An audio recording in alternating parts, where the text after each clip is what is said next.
ये घमंडी दैत्य इस बात को लेकर पूरी तरह से आश्वस्त थे कि वे उन छोटे छोटे लड़ाकों को बिना पसीना बहाए ही कुचल देंगे। लेकिन बहादुर डेविड ने उस अपमान को स्वीकार करने से इनकार कर दिया और घमंडी गोलियत को सबक सिखाने के लिए आगे बढ़े।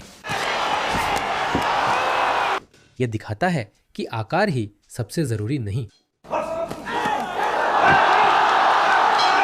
माइटी मो एक 129 किलोग्राम का समोअन विध्वंसक गोला है जो अपने परमाणु मुक्कों से किसी को भी परलोक भेज सकता है। एक दिन आयोजकों ने उसे एक आसान प्रतिद्वंद्वी दिया।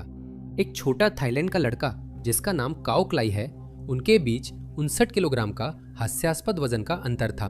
मोए ने जोरदार मुक्के मारना शुरू किया, जैसे कोई मैन होल ढक्कन से मक्खी कुचल रहा हो।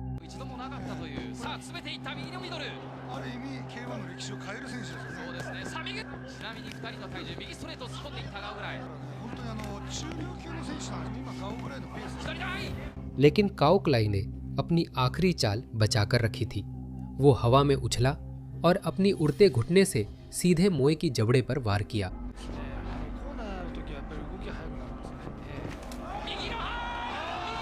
एक 129 किलोग्राम का विशालकाय ऐसे गिर पड़ा जैसे कोई ढहती हुई इमारत। एक आदमी जिसका वजन उसका आधा था ने उसे ऐसे मूव से नॉकआउट किया जैसे मार्शल आर्ट्स फिल्म में होता है। लेकिन अगर उड़ते घुटने का वार किसी दैत्य को गिरा सकता है तो जरा सोचिए क्या होगा जब किसी दैत्य का समय सिर्फ 21 सेकंड में खत्म हो जाए। टोमास चेरविंस्की, जिन्हें उस समय इतिहास के सबसे भारी मिक्स्ड मार्शल आर्ट्स फाइटर माना जाता था, 574 किलोग्राम। एक आदमी इतना बड़ा था कि मानो उसकी अपनी ही आबोहवा हो। मार्क पॉटर, जिनका वजन 108 किलो था, ऐसे लग रहे थे जैसे कोई आदमी रास्ता भटककर गलत इलाके में आ गया हो। पॉटर ने दैत्य को जमीन पर गिराया और ग्राउंड एंड पाउंड से हमला करते रहे जब तक रेफरी ने उसे नहीं बचाया।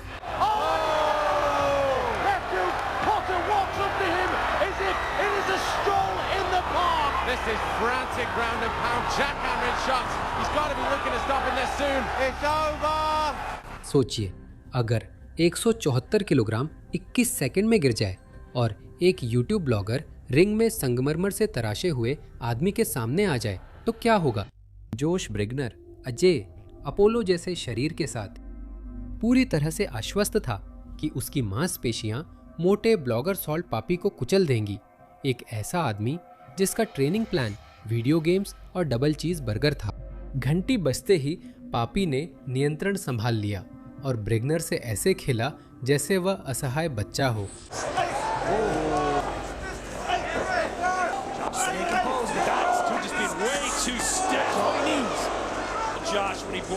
आखिर में उसने ओलंपिक शरीर वाले दैत्य को ऐसे पंच से गिरा दिया जिसकी किसी को उम्मीद नहीं थी।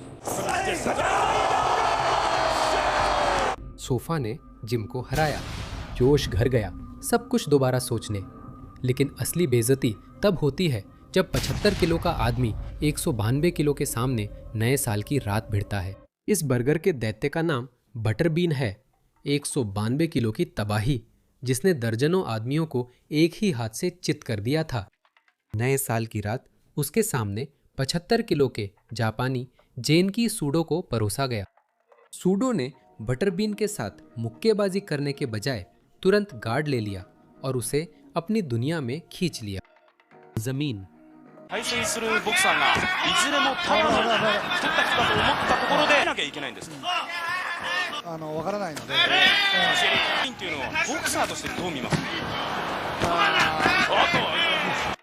बटरबीन फर्श पर फंसी व्हेल की तरह लाचार था। उसके पास कोई जवाब नहीं था। सूडो ने उसे हील लॉक लगाया और 192 किलोग्राम का आदमी 2 मिनट से भी कम समय में हार मान गया।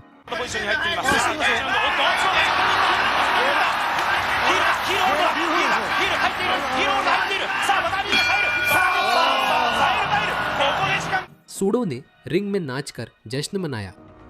बटरबीन वही बैठा सोचता रहा कि अभी क्या हुआ। लेकिन बटरबीन का बुरा सपना अभी खत्म नहीं हुआ था, क्योंकि एक और छोटा आदमी धैर्यपूर्वक उसकी टांगे तोड़ने का इंतजार कर रहा था।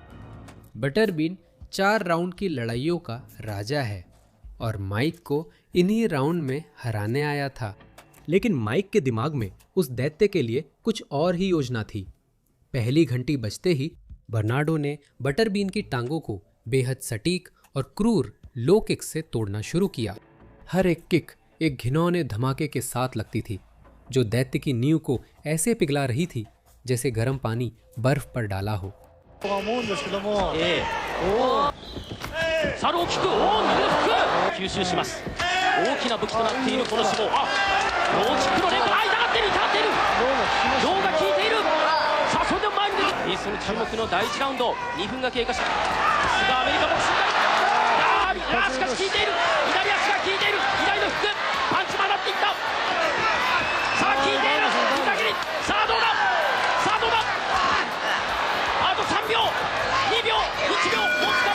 दूसरे राउंड में जब बटरबीन की टांगे पूरी तरह से टूट चुकी थी और उसकी मूवमेंट बिल्कुल खत्म हो गई थी, बर्नार्डो ने सिर पर एक परफेक्ट किक मारी जो सीधे दैत्य के सिर पर लगी और उसे बेहोश कर दिया।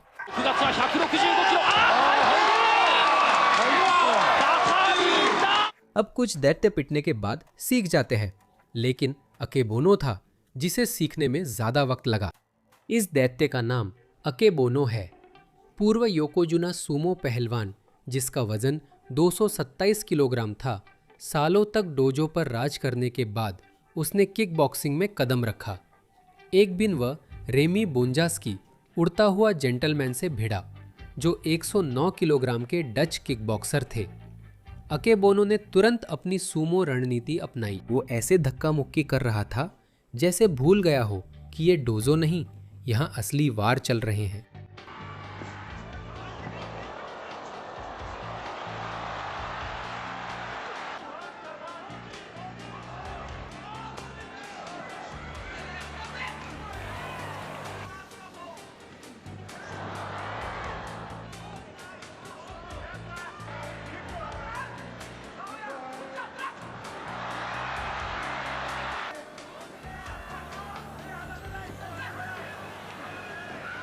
लेकिन बोंजास्की बहुत तेज, बहुत तकनीकी और बहुत अनुशासित था कि वो किसी ऐसे आदमी से डर जाए जो धीरे धीरे लोड होने वाले गेम की तरह हिल रहा था। इसलिए पतला फाइटर ने तय किया कि वो गगनचुंबी इमारत को उसकी नींव से गिरा देगा।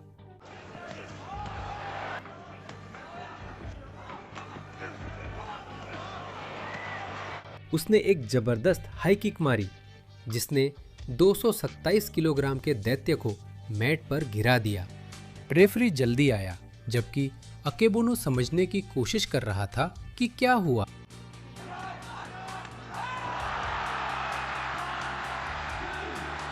रेमी बोंजास्की ने सिर्फ अपनी रफ्तार, सटीकता और टाइमिंग से आधे टन की एक दिग्गज को ध्वस्त कर दिया था। बॉब सैप 170 किलो का चलता फिरता केमिकल प्लांट। लेकिन यहाँ है असली मोड़। इस मुकाबले में वो सबसे छोटा था। अकेबोनो ने डेब्यू देखने के लिए पूरा परिवार बुलाया, जो बड़ी गलती थी।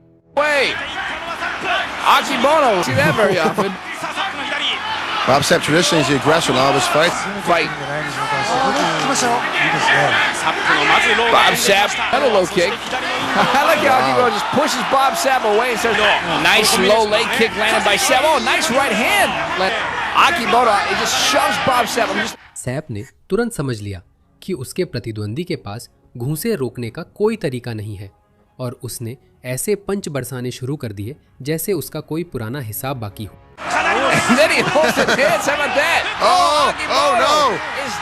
उसने अकेबोनो को ऐसे गिरा दिया जैसे कोई ओक का पेड़ धराशायी हो गया हो। फिर वह फिर से मुंह के बल जमीन पर था, एक विशाल मेंढक की तरह जो झपकी ले रहा हो।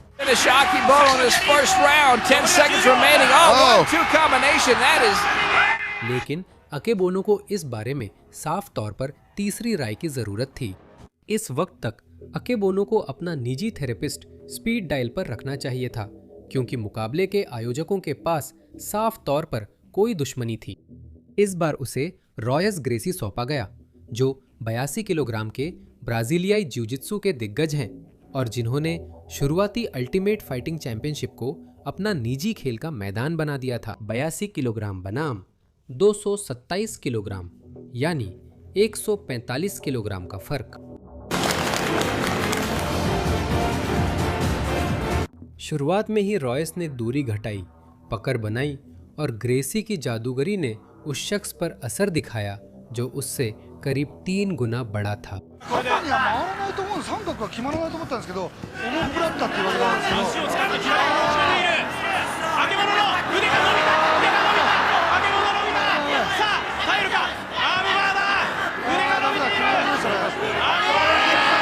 अब जब साबित हो चुका है कि अकेबोनो सबकी समस्या था, अब इस वीडियो के दूसरे मुख्य विलन बॉब सैप का परिचय कराते हैं।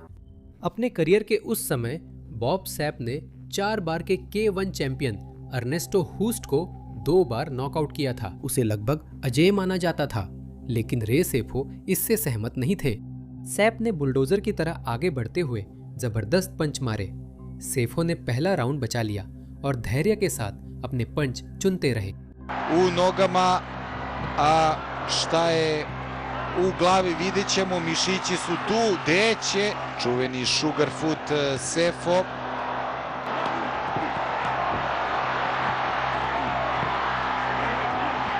Bob Sapp, Rea Sefo, ugao.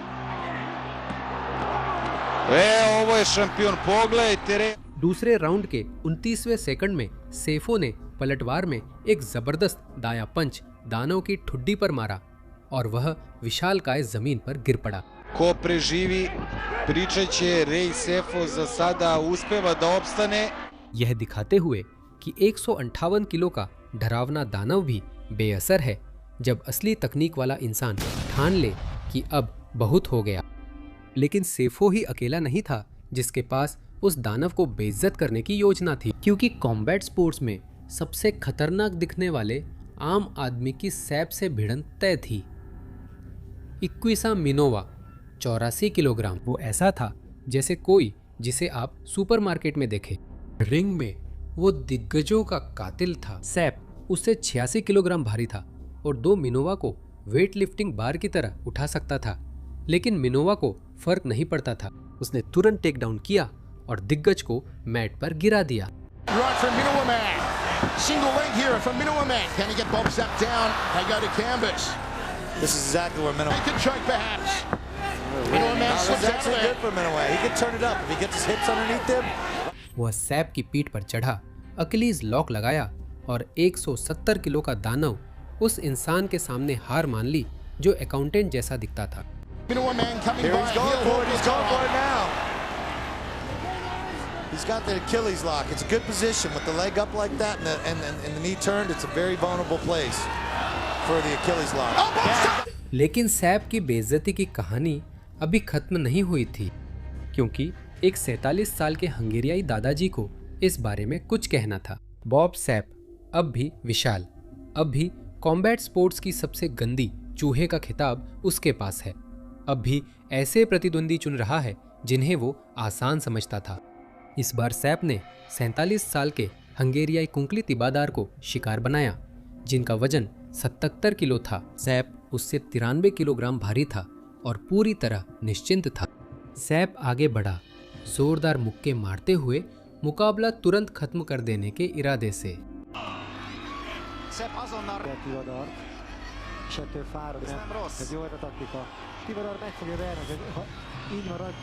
लेकिन टिबादार शांत रहा, अपनी सुरक्षा मजबूत रखी और उस आदमी की तरह धैर्य से इंतजार किया जिसने अपना होमवर्क किया हो और फिर से किया हो।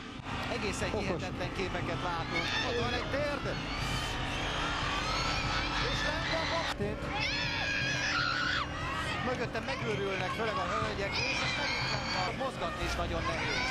Ott van a könyökös. Jaj, vigyázz, vigyázz! Tibagar. Kiesnek a ringből, hihetetlen!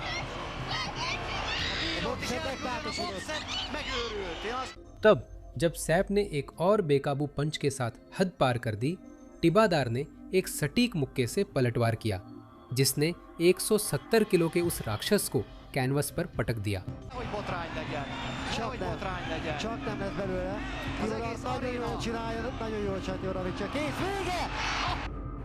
दादाजी ने न सिर्फ उस दरिंदे से बचकर दिखाया, बल्कि एक सख्त दादाजी की तरह उस बिगड़ैल पोते को ऐसी सीख दी जो वह कभी कभी नहीं भूलेगा। बॉब सैप की गाथा आधिकारिक तौर पर अपने अंत तक पहुंच चुकी थी, लेकिन उस आदमी का क्या जिसने एक ही रात में 2 दैत्यों को हराने का निश्चय किया? यान नॉर्ज, दक्षिण अफ्रीकी दैत्य जिसकी ऊंचाई 2.11 मीटर और वजन 151 किलोग्राम था। यान नॉर्ज दक्षिण अफ्रीका का एक दैत्य, 2.11 मीटर और 151 किलोग्राम। सोकुज्जू लाइट हेवीवेट थे जिनका वजन 93 किलोग्राम था, जो 28 सेंटीमीटर और 58 किलोग्राम कम था। वो दृश्य एक कॉमिक स्केच जैसा था। सोकुज्जू ने निडर होकर हमला किया, दैत्य को गिराया और तब तक वार किए जब तक रेफरी को नॉर्गे को बचाने आना नहीं पड़ा। Sokuju takes him down inside the half guard. Untaki, big right hand, almost put him through the canvas. Yama trying to force the cover up, but he is copying an absolute beating. Sokuju just monstering him. It's all over. It's all over. Oh, Sokuju losing the. एक round और एक दैत्य तबाह हो गया। लेकिन यहाँ असली बात है, अभी तक सब कुछ खत्म नहीं हुआ था। उसी रात वही हॉल और वही सोकुज्जू, लेकिन सेमीफाइनल में उसका सामना होना था खुद उसी दरिंदे से। बॉब सैप 159 किलो की मांसपेशियों का आदमी। सोकुज्जू ने 20 मिनट पहले ही 151 किलो के दैत्य को चकनाचूर कर दिया था और वह बिल्कुल भी अपनी रफ्तार कम करने वाला नहीं था। पहली घंटी बजते ही अफ्रीकी किलर ने उसी निडर ऊर्जा के साथ हमला किया। सैप को टिकने नहीं दिया, लगातार उसके चारों ओर घूमता रहा और घूसे मारता रहा। 오늘 노브레이키. 자, 1라운드 시작하게 나오는 스코어는 밥샵. 자, 밥샵의 전진 러쉬. 치고 중심 잡고 있는 밥샵인데요. 아, 라이트 크게 빗나갑니다. 어물 지르면서 밥샵. 자, 다리 하나 낙하채면 했는데요. 자, 이제 매질이 시작이 되나요? 네. 자, 파운드. जब सैप ने उसे पकड़ने की कोशिश की तो सोकुज्जू ने एक जोरदार टेकडाउन किया। 159 किलोग्राम के दैत्य को ऐसे जमीन पर पटक दिया जैसे वो गीले सीमेंट की बोरी हो। 자, 해머리 파운드 요새 들어갑니다. 아, 우스리고 처음부터입니다. 레프리 스탑. सोकुज्जू आधिकारिक रूप से कॉम्बैट स्पोर्ट्स के इतिहास में सबसे खतरनाक दिखने वाले आम आदमी बन चुके थे। होंग मैन चोई कोरियाई दैत्य जिनकी लंबाई 2.18 मीटर है और वजन 158 किलो से भी ज्यादा है। एक आदमी जो सालों से अपनी मौत की डायरी में अपने विरोधियों के नाम लिखता आ रहा था और हर एक को अपनी जबरदस्त ऊंचाई से देखता था। यहाँ तक कि बद्रहरी जो कि K1 के मौजूदा हेवीवेट चैंपियन हैं, को भी इस आदमी के कमरे में आते ही सच में ऊपर देखना पड़ा। 4년생입니다. 자, 신장차가 한 20cm 가량 나고 있는. चोई डरा नहीं, उसने एक जोरदार मुक्का मारा जिससे बद्र जमीन पर गिर गया। लेकिन बद्र तुरंत उठ गया और दैत्य के धड़ पर भयंकर घूंसे बरसाने लगा, जैसे कोई आदमी अपने ही मुक्कों से पहाड़ खोद रहा हो। 들어가다가 카운터를 맞을 수 있으니까요. 자, 좌호 그래서 오히려 뒤로. 자, 로키. 해준 다음에 안 들어가는 게 좋은데요. 방은 선점을 하고 있습니다만 나르도 위기를. तीसरे राउंड के अंत में चोई मुश्किल से खड़ा रह पा रहा था। उसके कॉर्नर ने यह देखकर कि उनका फाइटर एक जीवित शरीर रचना विज्ञान का पाठ बनता जा रहा है, कुछ ऐसा किया जो पहले कभी नहीं हुआ था और तौलिया फेंक दिया। बदरहरी ने दिखाया कि सबसे बड़े दैत्यों के भी अंग होते हैं और उन अंगों पर पूरी तरह से हमला किया जा सकता है, उन्हें नष्ट किया जा सकता है और तोड़ा जा सकता है। होंग मैन चोई 6 साल से कॉम्बैट स्पोर्ट से दूर थे, शायद ठीक होने या अपने फैसलों पर सोचने के लिए, या दोनों कारणों से वह वापस लौटे। उनकी लंबाई अब भी 2.18 मीटर थी। उनमें अब भी वही अजेयता का आभास था जो उनके ऐसे हुलिये से आता था मानो कोई इमारत दस्ताने पहनना सीख गई हो। उनके प्रतिद्वंदी कार्लोस टोयोटा थे जो उनसे 30 सेमी छोटे थे। टोयोटा ने पहले वह सावधानी से उसके इर्द गिर्द घूमता रहा, फिर उसने तय किया कि इतनी सावधानी की जरूरत नहीं। वह आगे की ओर झपटे और पूरी रफ्तार से टूट पड़े, जिससे कोरियाई दैत्य सीधे पेट्रोल पंप की ओर चला गया।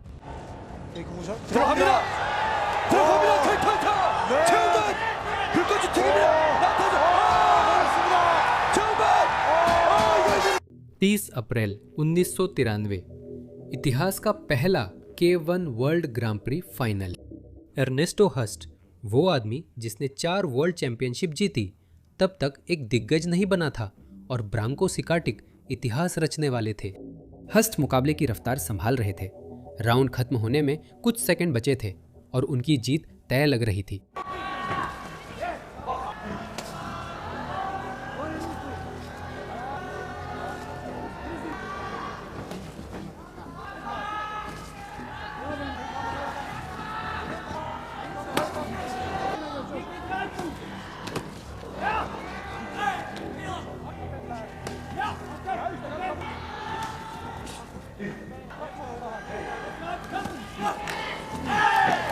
तभी सिकाटिक ने आगे बढ़कर बाएं हाथ का हुक और दाहिने हाथ का जबरदस्त ओवरहैंड मारा, जो सीधा जाकर लगा।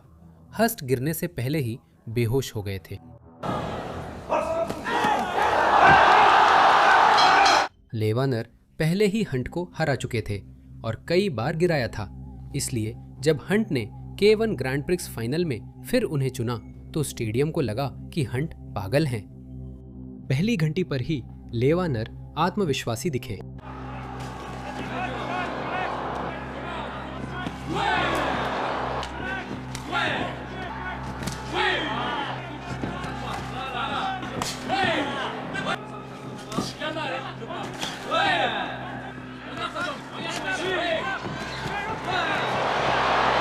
दूसरे राउंड में हंट ने लेवानर की चाल भापी और एक जोरदार दायां पंच सीधे उनकी जबड़े पर मारा। लेवानर फर्श पर गिरने से पहले ही बेहोश हो गए।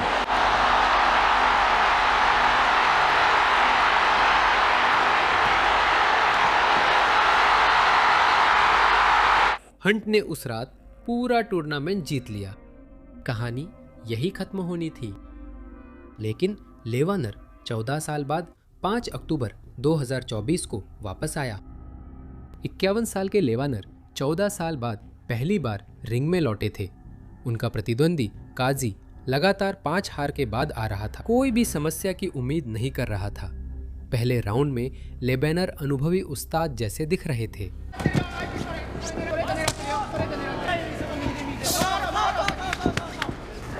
फिर काजी आगे बढ़े। उन्होंने दिग्गज को रस्सियों के पास घेर लिया और सिर पर एक बिल्कुल सही समय पर किक मारी। K1 के बॉस बेहोश होकर गिर गए।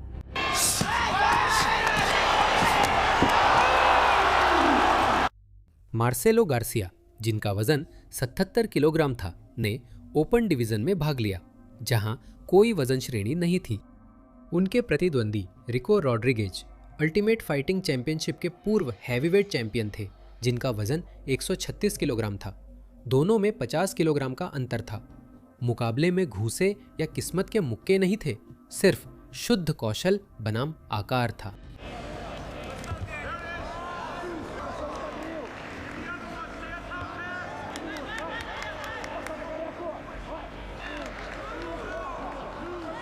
रोड्रिगेज ने गार्सिया को दबाने के लिए अपना आकार इस्तेमाल किया, लेकिन मार्सेलो पानी की तरफ बह रहे थे, एक पोजीशन से दूसरी पोजीशन में जाते हुए।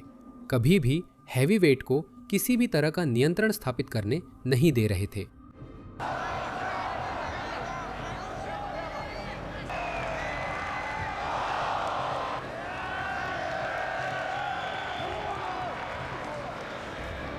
फिर गार्सिया ने रॉड्रिगेज को गिरा दिया, जल्दी से हील लॉक में चले गए और रॉड्रिगेज ने लगभग तुरंत हार मान ली, ये जानते हुए कि अब कोई रास्ता नहीं बचा था।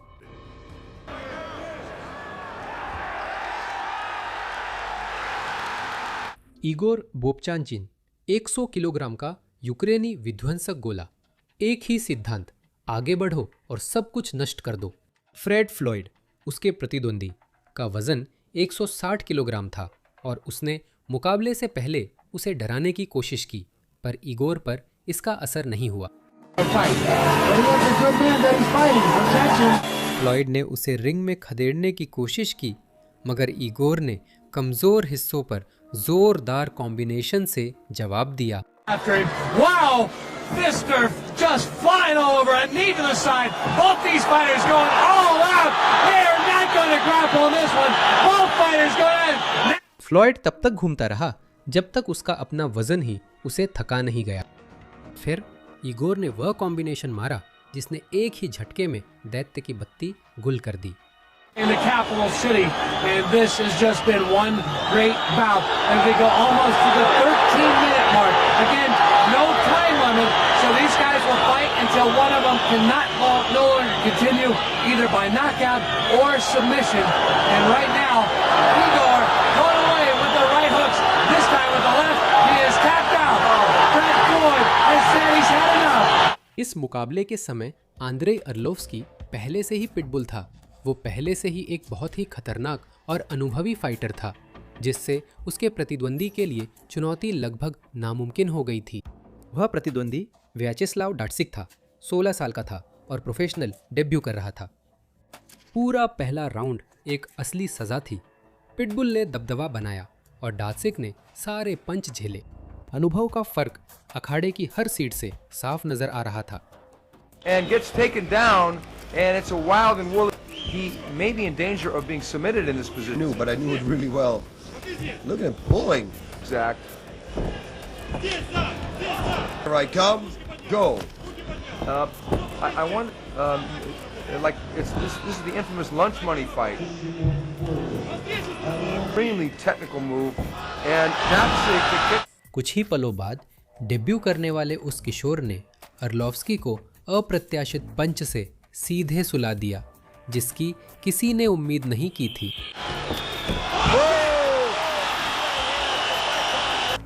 16 साल के युवक ने अल्टीमेट फाइटिंग चैंपियनशिप के भविष्य के चैंपियन को नॉकआउट किया। 2014 में 17 साल के एक युवक जिसका नाम तेनशिन नसुकागुआ था ने अपना प्रोफेशनल डेब्यू किया। वो छात्र जो आगे चलकर एक विश्व सितारा बनने वाला था, उसने टोमो अरामात्सु का सामना किया, जो उससे 9 साल बड़ा था और जिससे उम्मीद की जा रही थी कि वो आसानी से जीत जाएगा। नसुकागुआ ने तुरंत ही अरामात्सु पर हमला करना शुरू कर दिया, और वो भी ऐसी खूबसूरती और नज़ाकत के साथ जैसी आमतौर पर किसी किशोर से उम्मीद नहीं की जाती।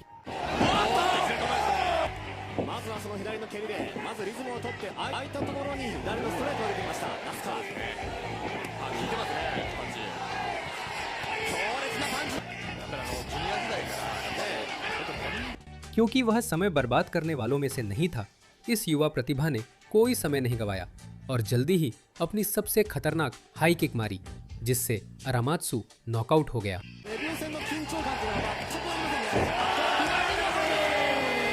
मार्टिन सुल्टिच 119 किलोग्राम की मांसपेशियां, अत्यधिक आत्मविश्वास, आग की तरह बाहर आया, हाथ चलते रहे और प्रतिद्वंदी की ताकत की कोई परवाह नहीं थी। उसका प्रतिद्वंदी किरिल सिडेलनिकोव था, 19 साल का, 104 किलोग्राम का और फ्योडर एमेलियानेंको की रेड डेविल फाइट टीम का सदस्य। सुल्टिच पूरे मुकाबले में हाथ नीचे रखकर आगे बढ़ा और ऐसे मुक्के मारे जैसे उसे लगता था कि उसका आकार ही विरोधी को हराने के लिए काफी है। Saltashik doesn't seem to respect man at 229 pounds, and he's avoiding the big strikes. Huge, he's going to gas carrying around that kind of weight. You're not going to win. You see, Saltashik does not have a traditional, and even when he blocks it slightly, it still moves him backwards.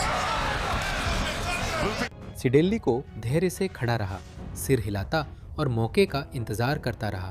तभी दाहिने हाथ का hook सीधे उसकी ठुड्डी पर लगा और सुल्टिच पूरी तरह से भ्रमित होकर फर्श पर गिर पड़ा। मिखाइल कोक्लियाएव, रूसी ताकतवर व्यक्ति, एक रिकॉर्ड तोड़ने वाली शक्ति, एक ऐसा आदमी जिसने स्टील को मोड़ दिया, असंभव वजन उठाए और ताकत के खेलों में पूरी दुनिया का सम्मान हासिल किया। उसने अलेक्जेंडर एमिलियानेंको को चुनौती दी, जो फ्योडर का छोटा भाई और पेशेवर फाइटर है, जो लोगों को चोट पहुंचाने की ट्रेनिंग पहले से ले रहा था, जब कोक्लियाएव ने इसके बारे में सोचा भी नहीं था। लेकिन जैसे ही पेशेवर ने अपनी पूरी ताकत से लड़ना शुरू किया, वो सावधानी से बनाए गए मांसपेशियों का ढेर बहुत जल्दी किसी और ही ढेर में बदल गया।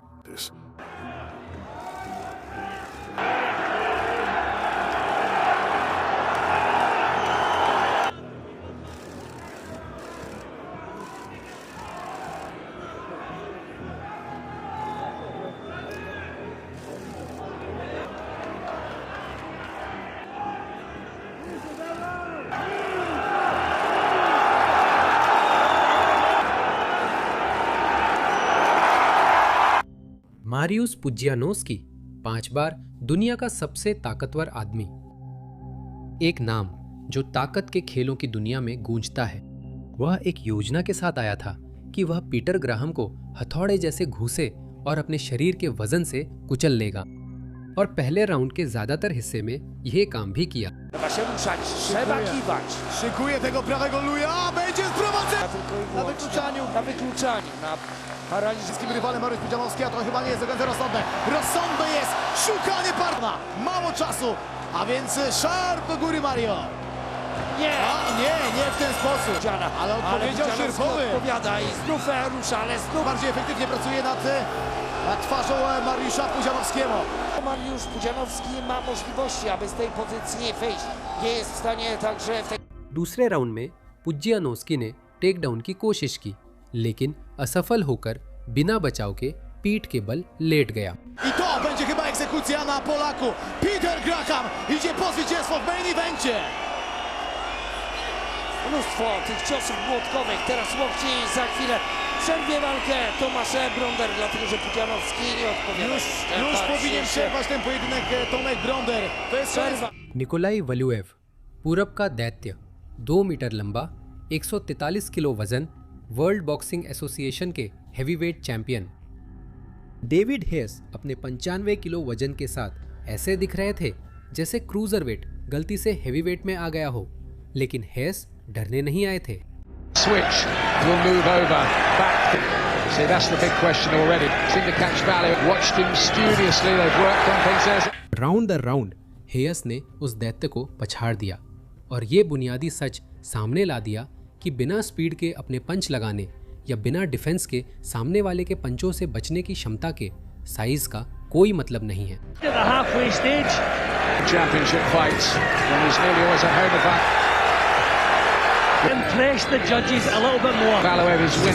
निर्णायक राउंड्स तक 143 किलो का वह विशालकाय पूरी तरह थक चुका था।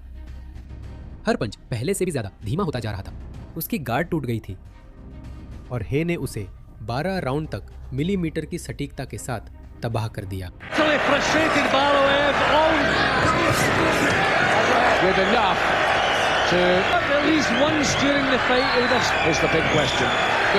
जब अंतिम घंटी बजी, डेविड हे नए world Boxing association heavyweight champion के रूप में बाहर निकले। उन्होंने अभी अभी ऐसे व्यक्ति को हराया जो उनसे 45 किलो से ज्यादा भारी था, वो भी पूरे 12 राउंड तक।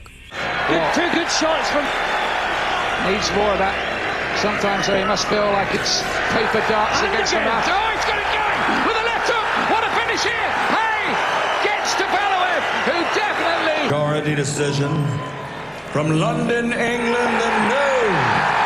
David Haye is the WBA heavyweight champion of the world. लेकिन इस वीडियो का सबसे प्रसिद्ध नाम हमने आखिर में रखा है, क्योंकि ब्रह्मांड ने सबसे संतोषजनक पल को आखिर के लिए बचा कर रखा था। हाफ्थोर ब्यॉर्नसन, गेम ऑफ थ्रोन्स के माउंटेन। वो अपनी कदकाठी पर इतना भरोसा करता था कि उसने UFC फाइटर और जियोजित्सु में ब्लैक बेल्ट गुन्नार नेल्सन को चुनौती दी। उसे बिल्कुल अंदाजा नहीं था कि वो अपनी ही मौत का फरमान लिख रहा है।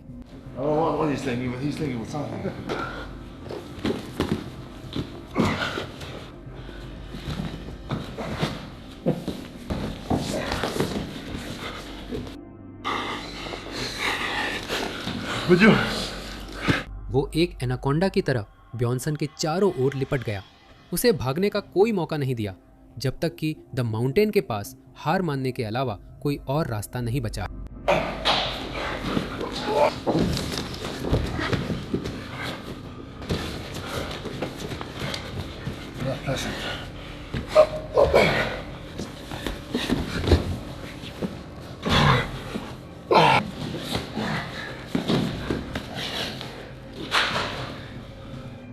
यहाँ तक कि टीवी इतिहास का सबसे मशहूर दैत्य भी हार मान गया।